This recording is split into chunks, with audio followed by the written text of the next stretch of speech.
ትራምፕ ወደ ግሪንላንድ የወረወሯቸው ማስፈራሪያዎች መስራት ጀምረዋል። ከኔቶ ጋር ጥብቅ ድርድር እያደረጉ እንደሆነ ታውቋል። በግሪንላንድ አሜሪካ ሉዓላዊ ግዛት እንዲኖራት እየተደራደረች ነው ተብሏል። የግሪንላንድን ማዕድናት ማውጣት እንድትችል ግዙፍ የሚሳኤል ስርዓት እንድትገነባም ትራምፕ የኔቶ ሰዎችን በግዳቸው እያሳመኗቸው መሆኑ ታውቋል። ጉዳዩን የእንግሊዙ ዘ ቴሌግራፍ ዘርዘር አድርጎ አውጥቶታል።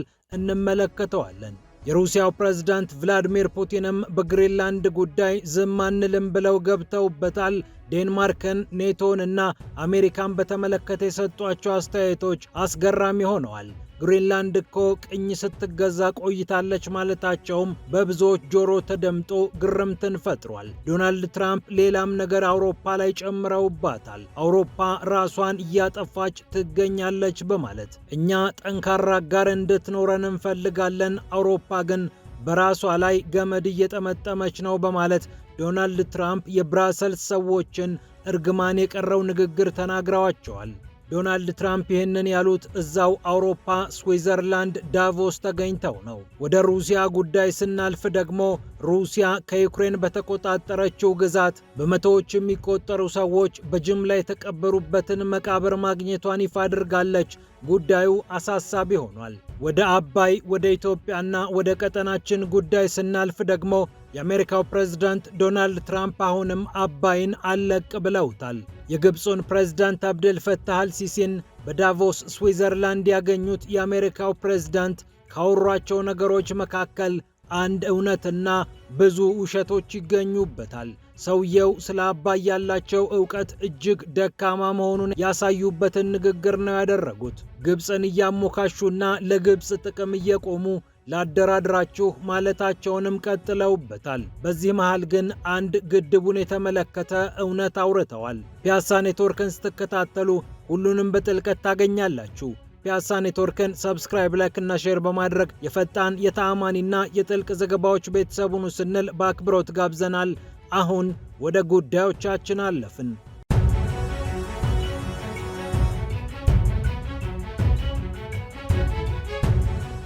አሜሪካና ኔቶ እየተደራደሩ ነው ይላል ቴሌግራፍ።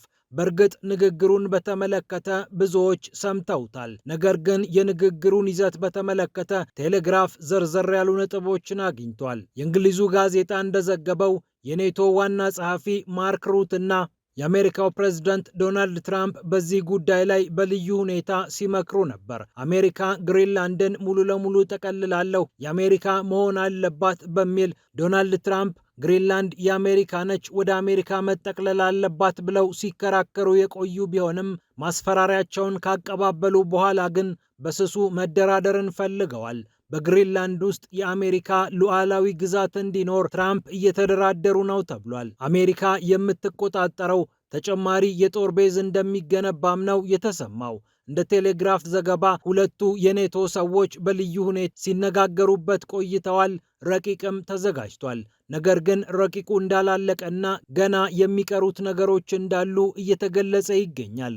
በዓለም የኢኮኖሚ ጉባኤ ላይ ተገናኝተው የመከሩት ሁለቱ የኔቶ ሰዎች ዓለም ስለ ኢኮኖሚ ሊመክርበት በተጠራራበት ጉባኤ ላይ ስለ ግሪንላንድ እና ስለ ቀጣይ ዕጣ ፈንታዋ በሰፊው መክረዋል ነው የተባለው። የውስጥ ጉዳዮቿን በራሷ የምትመራው የውጭና የመከላከያ ፖሊሲዎቿን ግን ከዴንማርክ ጋር አስተሳስራ የምትኖረው ግሪንላንድ በአሜሪካ ተዘዋዋሪ ቁጥጥር ውስጥ የምትገባበት እድል ሰፊ መሆኑ ታይቷል። አሜሪካ የራሴ ግዛት ብላ የምትቆጣጠረው መሬት ሊሰጣት እንደሆነም ቴሌግራፍ ዘግቧል። ዘገባው ብሪታንያ ከቆጵሮስ ጋር ያላትን ስምምነት አይነት ነው ኔቶና ትራምፕ እያሰቡ የሚገኙት ይላል። ሁለት የብሪታንያ ሉዓላዊ ግዛት እንደሆኑ የሚታሰቡ ስፍራዎችን መያዟ የሚታወቅ ነው።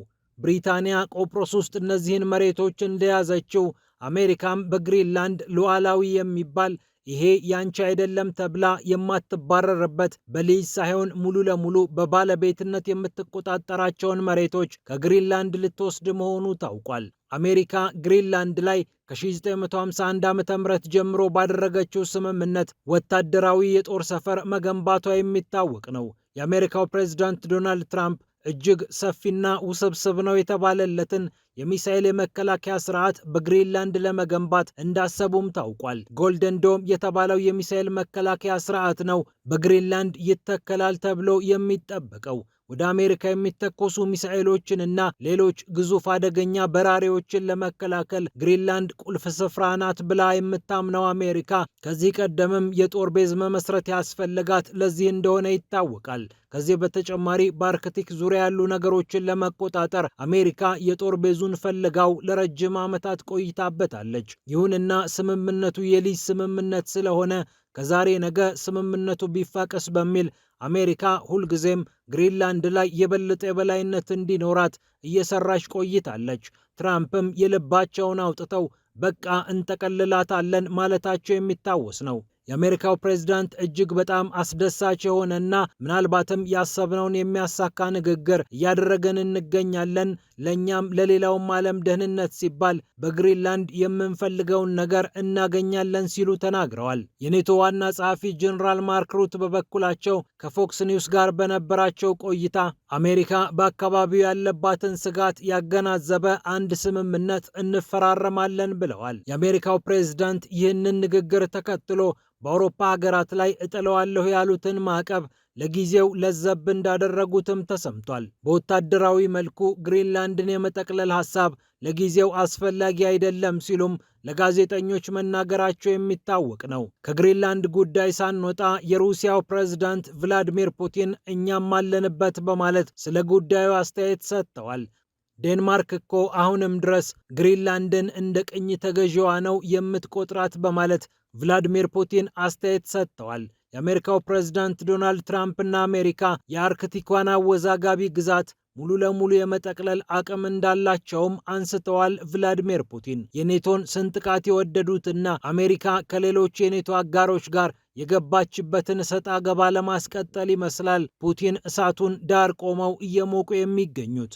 አሜሪካ ከሩሲያ 1867 እንደ አውሮፓውያን አቆጣጠር ላይ አላስካን እንደገዛችው ሁሉ አሁንም ይህንን ማድረግ ትችላለች በማለት ትራምፕን በርቱ፣ ተበራቱ የሚል መልእክት ፑቲን ልከዋል። እኛን ብዙ አያሳስበንም፣ ራሳቸው ይወጡታል ብለን እናስባለን በማለት አሜሪካ ምናልባት ግሪንላንድን $1 ቢሊዮን በሚሆን ዋጋ ልትገዛ እንደምትችልም ተናግረዋል። አሜሪካ 1916 እንደ አውሮፓውያን አቆጣጠር ላይ ከዴንማርክ የገዛቻቸው ደሴቶች እንዳሉ ያስታወሱትና ታሪክን የጠቃቀሱት ቭላዲሚር ፑቲን አሁንም ይህ የማይሆንበት ምክንያት የለም ሲሉ አንስተዋል። ዴንማርክ እኮ ግሪንላንድን አሁንም እንደ ቅኝ ተገዢ ትቆጥራታለች በማለትም ነገሩን አቀጣጥለውታል። ከታሪክም ከጂኦግራፊም ከሁሉም መስኩ ያላቸውን እውቀት ብድግ አድርገው የተጠቀሙበት ቭላዲሚር ፑቲን በጉዳዩ ላይ ያላቸው መረዳትም በብዙዎች ዘንድ ተደንቋል። በ18ኛው መቶ ክፍለ ዘመን ጀምሮ ግሪንላንድን ቅኝ የገዛቻት ዴንማርክ 1979 ላይ ነበር በቃ ራስሽን ቻይ ብላ ያሰናበተቻት። አሁንም ቢሆን ግን የወታደራዊና የውጭ ፖሊሲዋን ትቆጣጠርባታለች። አሜሪካም ከሁለተኛው የዓለም ጦርነት አንስቶ በግሪንላንድ ወታደራዊ እንቅስቃሴ ስታደርግ ቆይታለች። ሩሲያ ከዚህ ቀደምም ግሪንላንድ እኮ እንዴት ዴንማርክ ውስጥ እንደገባች ማመን ያቅተናል በማለት ስለ ጉዳዩ ማብራሪያ ሰጥታ እንደነበር የሚታወስ ነው።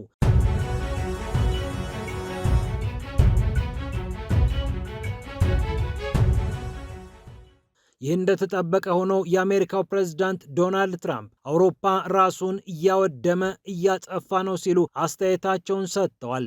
እዛው አውሮፓ ዳቮስ ስዊዘርላንድ ተገኝተው ነው የአሜሪካው ፕሬዝዳንት ይህንን አስተያየት የሰጡት። የአውሮፓ ሀገራት ራሳቸውን ማስተካከል አለባቸው፣ በንግድ፣ በኢኮኖሚ፣ በስደተኞች ፖሊሲና በተለያዩ መስኮች ያሉባቸውን ውድቀቶች ማረም ይኖርባቸዋል ሲሉ የአሜሪካው ፕሬዝዳንት ተናግረዋል። እኔ አውሮፓን እወደዋለሁ፣ ነገር ግን አውሮፓ ጠንካራ አጋር እንዲሆነኝ እፈልጋለሁ። ልፍስፍስ አውሮፓ የተባለ አጋር እንዲኖረኝ አልፈልግም ያሉት ትራምፕ የአውሮፓ ሀገራት የሚከተሏቸው ፖሊሲዎች ሀገሮቻቸውን የሚያጠፉ ናቸው ብለዋል። በዓለም የኢኮኖሚ ጉባኤ ላይ ተገኝተው በተናገሩት ንግግር አውሮፓ እንዲበለጽግ፣ እንዲያድግ፣ እንዲሳካለት እፈልጋለሁ፣ ነገር ግን የሚሄድበት አቅጣጫ የጥፋት እንጂ ትክክለኛ አቅጣጫ አይደለም ሲሉ ወርፈዋቸዋል። አጭበርባሪ የአረንጓዴ ፖሊሲ በመከተል የሀገራቸው ኢኮኖሚ እንዳያድግ አድርገዋል። የአረንጓዴ የኃይል ልማት ብለው በሀገራቸው ውስጥ የኃይል ዋጋ ከፍ እንዲል አድርገዋል። የተከተሏቸው ፖሊሲዎች አነስተኛ የኢኮኖሚ እድገት፣ እጅግ ዝቅ ያለ የኑሮ ደረጃና የወሊድ ምጣኔ እንዲሁም ማህበራዊ ስደትን የሚያናጋ የስደተኞች ፖሊሲ በማውጣት ለሌሎች ራሳቸውን አሳልፈው ሰጥተዋል። አውሮፓዎች በእርግጥም ራሳቸውን እያጠፉ ይገኛሉ በማለት አውሮፓ ከዚህ ቅዠት እንድትወጣ ትራምፕ ምክር ሰጥተዋል። ራሳቸው ከፈጠሩት አጉልና መጥፎ ባህል ወጥተው ራሳቸውን ማጽዳትና የተሻለ ማድረግ አለባቸው ሲሉም ምክራቸውን ለግሰዋል። የአሜሪካ የውጭ ጉዳይ ሚኒስትር ማርኮ ሩቢዮም ትራምፕ ይህንን ንግግራቸውን ካቀረቡ በኋላ በኤክስ ገጻቸው ዳግም አባባሉን ጎላ አድርገው ጽፈውላቸዋል። የአሜሪካው ፕሬዝዳንት ከመጡ በኋላ የብሔራዊ ደህንነት ስትራቴጂ የቀረጸችው አሜሪካ አውሮፓ ውስጥ ከፍተኛ የስልጣኔ ውድቀት እንዳለ ገልጻ ነበር። በሰነዱ ላይ አውሮፓ ራሱን እየጣለ ነው የሚል ሐሳብ አንጸባርቃ የነበረችው አሜሪካ ይህንን ሐሳቧን በመሪዋ አማካኝነትም ደግመዋለች። የሩሲያው ፕሬዝዳንት ቭላዲሚር ፑቲንም ሶቪየት ኅብረት ከወደቀች በኋላ ሩሲያ ከሰለጠነው የምዕራቡ ዓለም ጋር የበለጠ መተሳሰር ፈልጋ ነበር፣ ነገር ግን ስልጣኔ ያላገኘንም እዚያ ያገኘነው ውድቀት ነው በማለት በአውሮፓዎች ላይ ተሳልቀው እንደነበር የሚታወስ ነው።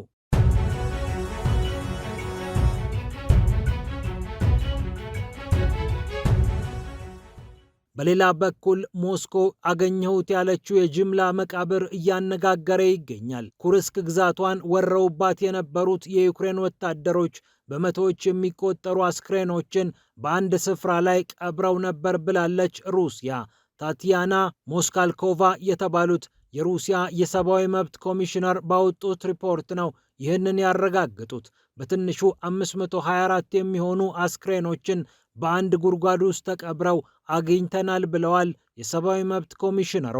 ኩርስክን ተቀጥቅጣ እስክትወጣ ድረስ የወረረችው ዩክሬን በአካባቢው ላይ ከፍተኛ ጥፋት አድርሳለች። በህዝቡ ላይ መድፍ ስትተኩስ ነበር። ከዚህም በተጨማሪ የማረከቻቸውንም ወታደሮች በግፍ ስታሰቃይ ነበር ያለችው ሞስኮ በሺዎች የሚቆጠሩ ሰዎች ጦርነቱ በተጀመረ ሰሞን ጠፍተዋል የሚል ሪፖርት ወጥቶ እንደነበር አስታውሳለች።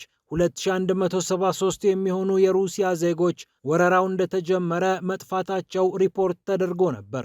ከዚህ ውስጥ 1378 የሚሆኑት የተገኙ ሲሆን 452ቱ ግን አሁንም ድረስ እየተፈለጉ ናቸው። 343ቱ ደግሞ ሞተዋል ተብሎ ተረጋግጧል። ዩክሬን በኩርስክ ግዛት የጦር ወንጀል ፈጽማለች ነው ያሉት የሰብአዊ መብት ኮሚሽነሯ።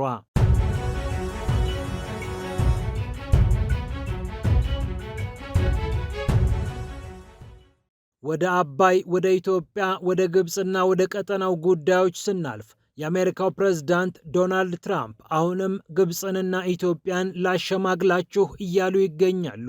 የግብፅና የኢትዮጵያ መሪዎች ጠንካሮች ናቸው። በእርግጥ እኔ የማቀው የግብፁን መሪ አብዱልፈታህ አልሲሲ ነው። ከኢትዮጵያም በኩል ጠንካራ መሪ እንዳለ ሰምቻለሁ። ሁለቱን መሪዎች አገናኝቶ የማደራደር ሐሳብ አለኝ ሲሉ በዳቮሱ ጉባኤ ጎን ለጎን ላገኟቸው ለግብፁ ፕሬዝዳንት አብዱልፈታህ አልሲሲ ነግረዋቸዋል። የኢትዮጵያን ግድብ በተመለከተም የተናገሯቸው ነገሮች በብዛት በውሸት የተሞሉ ሲሆኑ አንድ እውነት ግን ፍርጥ አድርገው ተናግረዋል። ግድቡ ግዙፍ ነው፣ በአፍሪካ እጅግ ግዙፍ ነው፣ በዓለምም ከሚገኙ ግድቦች እጅግ ግዙፍ ነው በማለት ግድቡን በተመለከተ አንድ እውነት ተናግረዋል። ይህንን እውነት ካወሩ በኋላ ግን በተከታታይ ውሸቶችን አከታትለው አውርተዋል። በተለይ ወንዙ በኢትዮጵያ ያልፋል የሚለው ቃላቸው ብዙዎችን ግራ ያጋባ ሆኗል። ከኢትዮጵያ 85 በመቶ የሚሆነው ውሃ ፈልቆ ወደ ሱዳንና ወደ ግብፅ የሚሄድ መሆኑ የታወቀ ሲሆን ትራምፕ ግን ግብፅ ውስጥ ብቻ የሚገኝ እግረ መንገዱን እንደ መንገደኛ በኢትዮጵያ በኩል የሚያልፍ አድርገው አስመስለው አቅርበውታል። ይህ ውሸት እንደሆነ ምናልባት አማካሪዎቻቸው ሳይነግሯቸው ቀርተው ነው ወይስ ሆን ብለው የግብፅን ጥቅም ለማስጠበቅ በአደባባይ መዋሸትን ስትራቴጂ አድርገውታል? ሌላ ጉዳይ ሆኖ ተጠይቋል። በአሜሪካ ገንዘብ ተሰርቷል የሚለው ተደጋጋሚ ነገርም አሁንም እዚህ ላይ ቀርቧል። በማን ገንዘብ እንደተሰራ ከኢትዮጵያውያን በስተቀር የሚያውቅ የለምና ትራምፕ ይህንን ነገራቸውን በተደጋጋሚ ማቅረብ ለምን ፈለጉ የሚለውም ሌላ ግራ የሚያጋባ ጉዳይ ነው። ግድቡ አደገኛ ነው አሉ። ለሚሊዮን ዓመት የተጠቀሙትን ግብጾች ይጎዳል፣ ውሃውን ይገድባል ሲሉም ተናገሩ። ግድቡ የሃይድሮ ኤሌክትሪክ ማመንጫ እንጂ እንደ መስኖ ከፍተኛ መጠን ያለው ውሃ የማይጠቀም ውሃውን እየመጠነ ወደ ወንዙ ማስተላለፍ የሚችል አሰራር እንዳለው እየታወቀ ውሃውን ሙሉ ለሙሉ እንቅ አድርጎ እንደሚይዝ ግድብ አድርገው ማቅረባቸው ትራምፕ ከእውነት ይልቅ የውሸት ሚዛን ላይ እንደቆሙ አሳብቆባቸዋል። አልሲሲ በበኩላቸው ስለ ጋዛ፣ ስለ አባይ የምታደርገውን ነገር ሁሉ እናመሰግናለን በማለት ጣቶቻቸውን እያሻሹ አንገታቸውን ደፋ አድርገው የትራምፕን ፊት ሙሉ ለሙሉ ማየት ሳይፈልጉ እንደሚሽኮረመም ሰው አውርተው ጨርሰዋል ንግግራቸውን። በአረብኛ ጀምረው የጨረሱት አልሲሲ እንግሊዝኛ መናገር ያቅታቸዋል ተብሎ ባይታሰብም እንደለመዱት በአረብኛ አውርተው ንግግራቸው እንዲተረጎምላቸው አድርገዋል። በየመሃሉ ጣልቃ እየገቡ በእንግሊዝኛ አልተነገረም ብለው ያሰቡትን ሐሳብ በአረብኛ ሲናገሩ ግን ብዙዎች አስተውለዋቸዋል። በዚህ አስገራሚ አቋም ላይ የሚገኙት ትራምፕ ሁለቱን መሪዎች ላደራድራችሁ ሲሉ ራሳቸውን እንደ ገለልተኛ እንዴት አዩ የሚለውን ጥያቄ ግን የሚጠይቅ ሰው ያስፈልጋቸው ይሆናል።